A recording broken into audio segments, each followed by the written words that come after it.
last fight was when he kicked Tony Ferguson, right? Yep, send him to oblivion. If someone shoots for a takedown, bro, I might just fucking shit myself. I would really shit myself. There's no takedowns getting shot in this fight. So I gotta pick my fellow CKB member, CKB for lifer, Izzy Adesanya. Woo! If McGregor couldn't get in his head, good luck, Chandler. Let him in, passing out the medicines. We've been on that rock star regimen, knowing that I'm heaven sent, higher than I ever been. What's going on? Welcome to Totally Blitz Fight Club. Today we're talking UFC 281, Adesanya versus Pereira. And as always, go down, like, and subscribe. And the second rule of Fight Club is go fuck yourself. And these are your favorite hosts of your favorite fighting podcast. I'm Paul Pickle William Contra, and I'm joined with. Hey man, it's your boy Kev. Water boy's the boy, man. But hey man, I just wanted to take a second though. Any new followers, any new subscribers, any new listeners, we fuck with y'all, man. This has been a fucking great time doing this podcast and shit. We're past a year now, man. It's been fun. And I'm saying this because I've had a million fucking things to do, but it feels good to end the day with a nice podcast. Yeah, always feels good. Oh shit, we put that. Man, but it feels even better when it's a main event, pay-per-view, super stacked card, and fucking in the Mecca, Madison Square Garden. Nah, and they came to show out on this card. The fact they have an early prelim, I was like, bro, what the fuck? I thought the prelim was the early prelim. No, when you got this many names on the card, you gotta make 3 sections for them. They bring in hitters. I think it's because Jake Paul tried to come through. You know, Jake Paul tried to come through Madison Square. So I really feel like that has a reason why they bring so many fucking hitters. Because you got Adesanya, you got Esparza, you got Esparza's cool, but you got Weili, motherfucking Michael Chandler, and his last fight, his last fight was when he kicked Tony Ferguson, right? Yep, send him to oblivion. And then after, well, technically his last fight was when him and Dustin Poirier got the little scrap in the stands, and now they fighting in real life. So that shit fine. This shit's fine. That's just the top 3. Yeah, I mean Frankie Edgar, Dan Hooker, Dominic Reyes. I mean shit. Like if this was 2010, like that's some names. Nah, but it's still. I mean, I'm happy to see him on this card, especially some of them. Frankie Edgar got shot finale fight. We gotta give shout out to Frankie Edgar. Dominic Reyes, we haven't seen him in like 2 years, so I'm just happy he's back. And some people still believe he beat John Jones, and I might be one of them. And then Dan Hooker, I'm just hoping he can get his career back on track because like we loved him when he came with Adesanya, and now it's just been loss after loss after loss. Hey man, CKB, we got something cooking over there. But it's the CKB takeover, dog. Love to see it. I'm shocked on my dog Blood Diamond ain't fighting in this card. I was shocked too because they lined him up on the past 2 Izzy fights, I believe. Yeah, I want to see maybe because he lost the last one, maybe he got hurt. I mean, I don't know. Blood Diamond's not there. They did put Brad Riddell on it though, another CPK guy. But they didn't Kai Kara Francis and I understand he just fought Moreno not too long ago. But damn, where my CKB dudes at? Volk isn't on this card. Like, damn, where the CKB niggas at? I could be wrong, but I think the very first fight in the card, the only reason why I think he's CPD or CP, what is it again? CKB for CKB. Carlos Ulberg, he's 7-1, and he's from New Zealand. He's from that area. I'm not sure if he's in the same camp, but I wouldn't be shocked if he is from the same camp because there's only one camp coming out of New Zealand and Australia. And they bring in champs. I mean, shit, that is true. They bring in champ. They bring in champ non-plural, but it looks like champ, like the way they train. Well, shit, on the. But where we getting started at, man? What's up? Where we getting started at, man? Oh shit, we got to start your girl. This is your girl because I can't wait for this weekend. But at least tell me how you feel about your girl as a plus 300 underdog, Molly Meatball McCain against Aaron Blackfield. This is the one. I think she is the biggest favorite on the card against your Molly Meatball. So tell me how you feel going into this fight. So I need you not to be screaming, "That's my girl," so loud. Like you never know where Valentina Shevchenko's at. Like you never know where my wife, the person ringing on her finger is. But nah, man, Molly Meatball has been this is interesting for her to be an underdog just because I know you hate her. That's probably one of the other reasons why I love her so much. Because I just don't think that her setting up for this motherfucking setting up for that spinning backhand is gonna work again. So unless she comes with a new game plan, and it's not in London, so unless she comes with a new game plan, it's gonna look real crazy out here for that. But I'm still rooting for my baby. You know how that shit goes. Yeah, Blatchfield 9-1. I mean, she does everything. She can Nine and sub you. one. Yeah, and she's 3-0 in the UFC. She took out Miranda Maverick, Alpar, Aldrich. So these are like decent names leading up to it. So Meatball just has the name to her. So like I feel like she's beating better competition. Just Meatball has the name to it. And if she beats Meatball, she's 10-1. I mean, UFC is only looking for new blood in like women's fighting divisions. And I think Blanchfield is legit because she could sub you and she can knock you out, which we've seen both. Like she has, so I like her. I actually love. I need a new favorite submission artist. My dog. I don't know what my dog do. Bronx. How long my dog do Bronx? If she goes into a stand and bang fight, I think we might see a good fight, but I think Blanchfield we might see a nice little submission out of her. I'm not making a pick though, but I like her.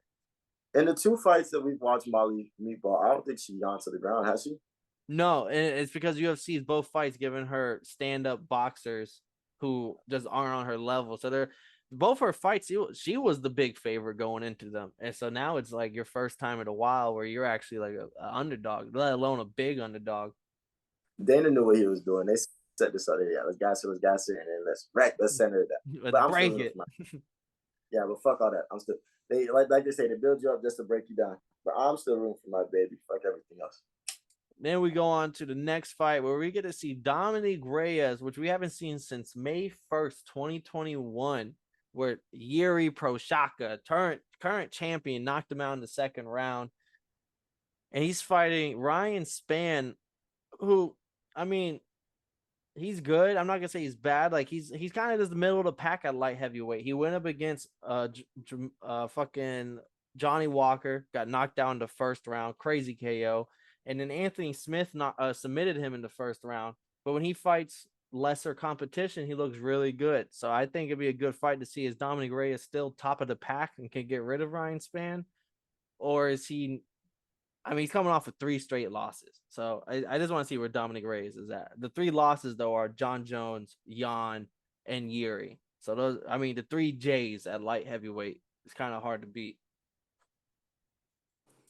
Nah, that's actually interesting. I want to see Dominic Reyes fight because I've never really they put a lot of respect on bro, and somebody, I'm not gonna say no names, believes he beat John Jones, who another person, I'm not gonna say no names, thinks is John Jones is the GOAT. You feel me? So like, what the fuck does Dominic Reyes do? And 2 years after this, I'm a firm believer nobody gets better without practice, by not doing something. So what the fuck is Dominic Reyes' strategy to come into it and win this? I mean, he was winning those that first person. Not many people can win the fucking standing fight against John Jones, and that's where he was winning. I'm not saying he doesn't have a ground game, but he was winning though. I mean, he knocked out Chris Weidman. He knocked out Volkan got a decision win over Volkan Luzimir, who he was like beating on the stand up. So like Dominic Reyes, if it's a straight up stand up fight, I think we might see some prime Dominic Reyes again. And he has heavy hands. It's not like he just Yuri and Jan probably have heavier hands than him. Oh wow. Okay. Yeah, I mean, when he fought Jan, he was the favorite going into the fight. Everyone thought he was gonna beat Jan. So Jan was the shocker when Jan won that. So like we just haven't seen him in a while. So maybe he comes right back now when light heavyweight's probably at its weakest. Nah, I mean, I feel like or at least top heavy. It's top heavy. Yeah, I'm about to say I feel like back there was just always a dominant champion, but I don't know too much about how deep the weight class was at all. But let's not talk too much on this fight. No, I got Dominic Reyes. Yeah, I'm rocking my boy. He's a big favorite. I hope we look good. Next fight, we have 2 fighters coming off of crazy losses here. Brad Riddell and Moicano. I mean, Moicano's team probably should have threw in the towel when he was fighting RDA after the last fight. And then Brad Riddell, Jalen Turner made quick work of him with like a first round submission within the first minute, and it didn't look good. But another CKG guy, CKG. CKD, put respect on our name. But this is interesting because like, first off, you already know CKB for life. So I'm rocking with my dog Brad right now. And these are prelim fights. These are all like, didn't Moicano just come off of a fucking main event with Yeah, with RDA? RDA. I mean, this is the featured prelim, so it's the last one going in. So it does get a little bit more respect than the rest of the prelims. That's 2 weeks in a row that they. So niggas had Abu Dhabi last pay per view. They have New York this pay per view. So they had what's bro name with the back Brady tap? and Muhammad. Yeah, and now they got Muhammad, who was coming off a main event against Luque. Motherfucking, now they do it. They know what they're doing over there. Dana, you're smart. But nah, man, I'm not gonna lie to you. It's tough for me to even like figure out for me to like do this fight because like from what I've seen, Moicano, I don't know how he made it out alive and against RDA. And I don't even like saying shit like that when it comes to fighting, but like, nah, bro, like, because there's always a puncher's chance, but like, nah, bro, this man RDA literally beat the fuck out of it. There's no more fuck left in, bro. Like, so I kind of think he might come out giving no fucks. I mean, he has nothing left to lose at this point. But same with Riddell. Riddell's looking to probably avenge. Like, you didn't see the best of me. You only saw 40 seconds of me where I just got like steamrolled. That's not me. And he's only 10-3. So like, and I think it's only his fourth fight in the UFC. So he's still like trying to make a name for himself. What did they specialize in? I wouldn't know anything. Riddell started off as a coach, a Muay Thai coach for the kickboxing gym, and he was so nice that they're like he kind of convinced his ass to become a fighter, and joined the UFC. Went off on like a 3-fight win streak before losing to Rafael Vasiv and Jalen Turner. Moicano, ground submission specialist, but can throw hands. Like, we didn't see the best of him throwing hands against fucking RDA, but he can do a little bit of everything. But he's definitely a ground specialist. But it's kind of weird because like Riddell specializes in Muay Thai. He likes to clinch. He's usually effective in the clinch. So I don't know if he'll be able to get taken down as easily. I mean, Jalen Turner did it, so maybe Moicano can, but Jalen Turner might be 1-on-1. So this is I don't know really how to. I think it's a pick 'em for a reason because we don't know really what we're getting out of these two. I'm rocking with Brad Riddell just because I like him as a dog. He is a slight underdog. My dog's a dog. Like it's literally 120 plus 105, so the odds are very close. And at plus 105, I'll take Riddell. Yeah, I'm taking my dog Riddell. He's coming in and fuck some shit up. But just because at least one of these CKB guys got to win, and it ain't gonna be Dan Hooker.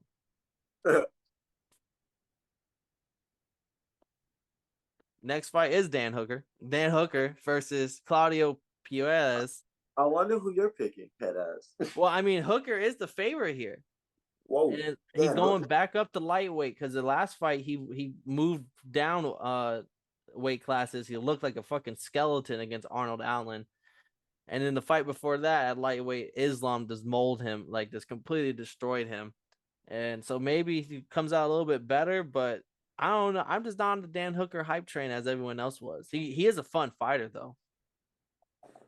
Claudio Perez though, 7 submissions, 13-2. He's yet to lose in the UFC. He beat Clay Guda, who's a great wrestler, and subbed him in the first round in 3 minutes. Beat Jordan Levitt. If Jordan Levitt's best known for his, he was the one that twerked after he won, and he fought Patty in Patty the Batty in that second fight in London, the second London fight this card. Oh yeah. And he got a unanimous decision over him. His only loss in the last like 5 years was when he lost the UFC finale for what's your show? The Tough finale. He lost the Tough finale Latin America, but since then, undefeated in the UFC. So and he gets submission. What's up? Does that count on his record like they do my dog from Arkansas? I think so because when you get to the finale, it's actually on. I believe it's actually on the card, like actual like main card or something. So it does actually count. So that's his only loss. I mean, he has won previously on like the regional circuit, but I mean, we saw Islam submit him in fucking record time. So I'm not saying he is as good as Islam. Let's not get carried away, but 7 submissions. He has 3 in the 5 fights in the UFC. Dan Hooker just looks weak against people that can take him to the ground, which I think as an underdog, I'm rocking Pereira just because that ground game is lethal. My thing about Dan Hooker is, don't get me wrong, if there's a trend that's gonna happen in this fucking podcast, I end up rooting for every CKB guy. I wonder why. But Dan Hooker is somebody like I hear a lot of, but I don't see much of. I hear from him. I see he has podcasts and shit like that. I hear niggas put respect on his name, but I don't see him. So that tells me like he's probably an exciting fighter and a flashy fighter. But like, where are you at? Yeah, I mean, he's been in UFC since 2014, and he started off pretty good, like getting wins against Jim Miller, Mark DeCasey. He knocked out Gilbert Burns in the first round, and this one, this is before Gilbert Burns moved up to welterweight. This is when he's still at lightweight. So, like, he was riding, and then he lost to Edson Barbosa and a great kickboxing back and forth. And then he goes on a 3-fight win streak, beating Paul Felder, Aldo Quinta. This is when the problem happens. 2020, he fights Dustin Poirier in a fucking war, back and forth war, but Dustin Poirier gets the unanimous decision. And since then, it's been a loss to Poirier, a loss to Chandler, a loss to Islam, a loss to Arnold Allen. Like, he's just been taking a lot of, I mean, not the Islam fight, but he's taking so much damage. A knockout against Chandler, a knockout against Arnold Allen, a fucking war with Poirier. Like, it's similar to Tony Ferguson. It's like you just been taking, like, on your losses, you're taking way too much damage, and you're just not the same dude anymore. That's crazy. But yeah, man. I mean, I'm a root for him. I'm hoping that he wins, but we'll see how this shit goes down. Next fight, legend Frankie Edgar himself in the finale. Give him a salute. Give him a round of ovation. This is that dog that's been carrying UFC since UFC 63 versus Chris Gutierrez. Frankie Edgar is an underdog here. I will say he has not looked great in his previous fights. He got KO'd against Chito Vera in the 3rd round. He got KO'd against Corey Sandhagen in 28 seconds. He did beat Pedro Munez. It was a split decision, 5-rounder. Could have went either way, but the Korean Zombie knocked him out in the 1st round. Max Holloway destroyed him in a 5-rounder. We haven't seen him since 2021, since Chito knocked him out, but Frankie Edgar has not looked great, whereas Chris Gutierrez is younger, on a fucking 3-fight win streak, a KO, unanimous decisions. Hasn't fought anyone at Frankie Edgar's caliber of guys, but I mean, he's the younger. I mean, he's a favorite for a reason. I just don't know. Does Frankie Edgar have that dog in him one more time? That's interesting because, like, I'm not gonna lie to you. I haven't seen a motherfucker. I didn't watch Glover win the championship. I didn't see Oliveira before he got the vacant championship. So I don't know how it feels to see an old fighter get better with age. You feel me? Frankie Edgar, you said, started off at UFC 67. Like, that's insane. Like, if you were to tell me who else was on that card, I'd probably shit my pants. Like, yo, I forgot that nigga existed. But DJ Penn was probably on that card. Like, fucking, well, Hoist Gracie might have been on that card. It's insane. Like, that card was probably like on Fox. Like, if I was like, think about how many rule changes has happened since then. So I like Frankie Edgar for the history. I like Frankie Edgar because I think he's somebody that gets respected a lot by a lot of people I respect. But you got to shoot the youth in this one. I'm gonna ride the Edgar train, bro. I never got to pick him, and I'll never be able to. I don't want to say I never got to pick Frankie Edgar in one of his fights. So I'm going to ride Frankie Edgar for that reason. Give me that boy. Oh, so I can say that about a lot of fighters. I guess I'm okay with that. Next fight. This is honestly when I think the fights start getting interesting right here. For this is when it gets personal. This fight here has been brewing for fucking some time. Dustin Poirier versus Michael Chandler. I mean, maybe winner gets Islam, because these are some, like, I think one's ranked 2, one's ranked 4. Like, we might get to see a winner off the Islam fight, but I mean, let alone that, we got Michael Chandler getting the KO over Tony Ferguson, where he literally just kicked his face into a meme. And Dustin Poirier, other than his Conor McGregor wins, the Dan Hooker win, he's coming off a loss to Charles Oliveira. So we got two fighters here to looking hungry in this division. This is interesting because it's always interesting to me when the announcers talk, like the announcers fight, like when I be seeing Dominic Cruz and it's always interesting to me because I was like, oh, he is a fighter too, isn't he? Like he's an active fighter. But this fight's interesting to me just because they already don't like each other. Like they had the squabble at UFC. Was it when Yuri won the championship? I don't know exactly which one it was, but I know because I remember Gilbert Burns is the one that posted that shit. Nah, Gilbert Burns is funny as fuck. I want to say it was Yuri when Yuri beat Glover. But so they had that scuffle. They've been talking about some when Michael Chandler knocked out Tony Ferguson and he had the fucking one of the best speeches I've ever heard after a fucking fight. Talking about some man, Conor McGregor, you need somebody that wants it. Shut your ass up, nigga. But motherfucker, and he chose not to call Dustin Poirier. They asked why. Man, I don't like that nigga. Like, why? Why? I thought that's why you fight, but why? So this is interesting. I'm not gonna lie. I think Dustin Poirier is a better fighter, but I think Michael Chandler is always funner to pick. See, I just can't see a way where Michael Chandler beats Poirier because I know Chandler's a great wrestler, but Poirier got the BJJ. And I think you don't want to take Poirier to the ground. You just don't want to get in those type of roles with him. And then on the stand-up, Michael Chandler was beating Gaethje for the first round and a half. And then Gaethje found his spots and everything and just completely tore his ass up.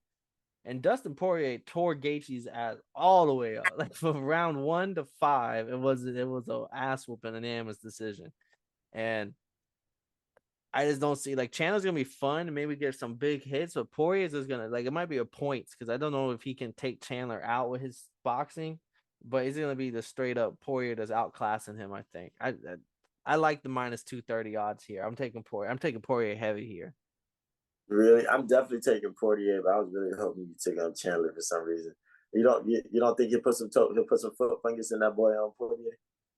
No, Chandler's great for the brand, and he can build up fights and people because he has ways of winning. He's a great fighter. So the way his charisma, the way he talks on a mic is all perfect. But when you run into Poirier is just like a well seasoned vet that's seen it all and has adjusted to it all. If McGregor couldn't get in his head, good luck, Chandler. Bro, it's that same fight McGregor had to sit down interview after he broke his ankle. I was just like, this motherfucker's sick. But Dustin Poirier is the truth. Oh, yeah. So we're both riding Poirier, even though we're not the biggest fans of him. But on to the next fight, the co-main event. Titles are on the line finally. We've been waiting for this. Carla Esparza defending her belt against Zhang Weili, in which Esparza is an underdog as the champion. And not just an underdog, a big underdog. Plus 300 odds for Esparza against the warrior known as Zhang Weili. Former champion. Coming back. So this is funny because nobody wants to see the Carla Esparza versus Rose fight again. But I feel like a lot of people want to see Rose as champion one more time. So I really think this is a good, if Zhang Weili handles business and then goes back and fucks up Rose. Rose fucks her up as she usually does. That'd be a fucking storyline for their fight. But Zhang Weili is probably she was my pick for female fighter of the year last year, just because of how vicious those knockouts were with Joanna, and then who else did she fight? That Joanna one is an all-timer best women's fight ever. I don't think that's up for debate. Yeah. So yeah, Zhang Weili's my pick for favorite fighter of the year so far. She really just goes in there and fucks niggas up, and she's so strong. You saw her pick up fucking Francis Ngannou. She picked up a single leg takedown, had him on his had him right here, walking around. Wow. Francis posted the clip and they captioned it I told her because she has this fight coming up. Oh, don't do it. Oh, don't do it. And the next thing you know, I'm in the air. Got your ass. Yeah. I can't go against that. Nah, yeah, I gotta take Weili. Weili's a fucking problem. But I want to see Carla Esparza because I think it's a really serious fight. See how she fights after that fucking after that snooze fest with Rose. And then she Yeah. got married the next day, so she might come in with a whole different type of sauce. I love Zane. She's probably my favorite female fighter in this by far in this division because it's not just she knocks you out. She also has 7 submissions out of her 22 wins. So like she could do it all, and she's been working with Henry Cejudo. That's probably why she's been fucking able to pick up Francis Ngannou. Like the technical ability at wrestling now, like that's Esparza's one strength is the wrestling, and I don't think you can out like I love Zhang. Like it is. If you wrestle her, maybe you get caught in a submission. If you stand up with her, you might get caught with a spinning back fist that sends you to the moon. That's actually funny, but yeah, I definitely gotta take Zhang on this one. But I would love to see because Zhang's like I would love to see Zhang get the belt and keep the belt, like really just go around running the table for a second. Yeah, get the rematch with Rose because she lost to Rose twice. So maybe if she's at maybe she gets that third one. I like her. I think she can run it for a while. If she really puts it all to it. It's gonna be tough to beat Rose after how mad how frustrated she is after that last fight. That's gonna be tough, but I love to see it. Yeah, she shaved her head again. Be careful. How you shave your head? That was already bald. That was already shaved. On to the main event though, right here, the rematch that's been brewing for even outside of UFC has been brewing. They're out for blood. Israel Adesanya, champion, undefeated champion, right? Going up against Alex Pereira, the only man that we know of to beat Israel Adesanya, and did it twice. Hey, you made sure to throw that twice in there. Dramatic pause and all. The dramatic pause and all how to build up suspense like they did for us, bro. They brought him in, and we knew it was coming. You don't just bring in the person that's beat him twice and like kind of build him up if you aren't trying to feed him to the wolf. Hey man, that boy Izzy's been screaming for new meat, fresh meat for a while now. He got some new to us but old to him type shit. So this fight, so they say that Izzy was winning the second fight until he got knocked out. And that shit made me mad because anytime you see edits or Twitter, it's gonna be this man getting knocked out. I seen a video of Izzy looking up at bro while he was at the press conference, and they just flash back him getting slept. And then next thing you know, they show a picture of Izzy just looking down. I'm like, bro, it's never happened in real life. Fuck y'all. I've seen that. I know the exact same clip. Oh man, no, but neither one. I mean, would you if someone shoots for a takedown, bro? I might just fucking shit myself. I would really shit myself. There's no takedowns getting shot in this fight. And both of them coming into this fight, 0% shoot down. Let's take shooting and takedown. 0 takedowns attempted. Either literally we might. I know what you're talking about because I've heard the same things where he was winning the fight and then gets the KO. But have you seen the way he's built? Like Pierre, like that might be on the table for any fight. You might be able to like you see it in boxing all the time where someone might be able to get beat on points for like 4-8 rounds. We see it with Wilder. You could beat Wilder on points for 8 rounds and then he lands that big hit and it's lights out. And Pereira is a big fucking middleweight. He's coming in at like 200 and something pounds. Dang, that motherfucker is huge. But I like his skill set, and he's been practicing training with Glover in his camp out there. So the biggest thing to me is that Izzy stays patient. Because Izzy, that's literally his own thing. Izzy stays patient.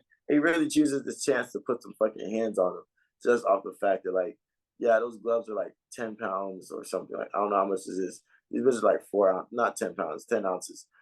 But I don't know how much the bitches is. But them bitches is 4 ounce gloves. I know what you're talking about. They're heavier. Yeah, and this is his chance to really fuck them boys up.